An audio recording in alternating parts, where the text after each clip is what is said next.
ಬದುಕಿದ ಮನೆ ಏನದಲ್ಲ, ತಾಯಿ ಬದುಕಿದ ಮನೆ ಜಗತ್ತಿನ ಯಾವ ದೇವಾಲಯಗಳು ಅದರ ಮುಂದೆ ಸಮ ಅಲ್ಲ.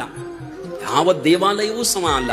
ತಾಯಿ ಬದುಕಿದ ಮನೆ ಏನದಲ್ಲ, ಜಗತ್ತಿನ ಶ್ರೇಷ್ಠ ದೇವಾಲಯಗಳಿಗಿಂತಲೂ ದೊಡ್ಡದದು ತಾಯಿ ಬದುಕಿದ ಮನೆ. ತಾಯಿ ಬದುಕಿದ ಮನೆ. ನಾವು ತೀರ್ಥಗಳನ್ನು ಕುಡಿದು ಬರ್ತೀವಿ, ಅನೇಕ ದೇವಾಲಯಗಳಲ್ಲಿ ತೀರ್ಥಗಳನ್ನು ಕುಡಿದು ಬರ್ತೀವಿ. ಆದ್ರೆ ತಾಯಿ ಕುಡಿಸಿರತಕ್ಕಂಥ ಎದೆ ಹಾಲಕ್ಕಿಂತಲೂ ಜಗತ್ತಿನ ಯಾವ ದೇವಾಲಯಗಳಲ್ಲಿರ್ತಕ್ಕಂಥ ತೀರ್ಥಗಳು ಅದರ ಮುಂದೆ ಏನೂ ಅಲ್ಲ.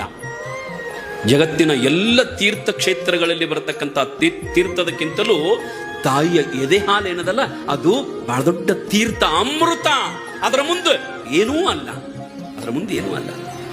ನೀವು ಮಂತ್ರಾಲಯ, ಶ್ರೀಶೈಲ ಮೊದಲಾದವುಗಳಲ್ಲಿ ಹೋಗಿ ಕಿಲೋಮೀಟರ್ ಗಂಟ್ಲೆ ಪಾಳೆ ಹಚ್ಚಿ ಪ್ರಸಾದ ಮಾಡ್ಬೇಕಂತ ಒಂದು ತುತ್ತು ಪ್ರಸಾದಕ್ಕೆ ಪಾಳೆ ಹಚ್ತಿದೆಯವ. ಆದ್ರೆ ತಾಯಿ ಕೊಟ್ಟ ಒಂದು ಕೈ ತುತ್ತಿನಗಿಂತಲೂ ಜಗತ್ತಿನ ಯಾವ ಪ್ರಸಿದ್ಧ ದೇವಾಲಯದ ಪ್ರಸಾದವೂ ಅದರ ಮುಂದೆ ಏನೂ ಅಲ್ಲ.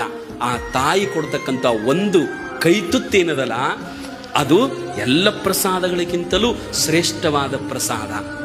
ದೇವರ ಗುಡಿಯಲ್ಲಿರ್ತಕ್ಕಂಥ ದೇವರಕ್ಕಿಂತಲೂ ದೊಡ್ಡ ದೇವರು ಯಾರಂತಂದ್ರ ಹೆತ್ತ ತಾಯಿ.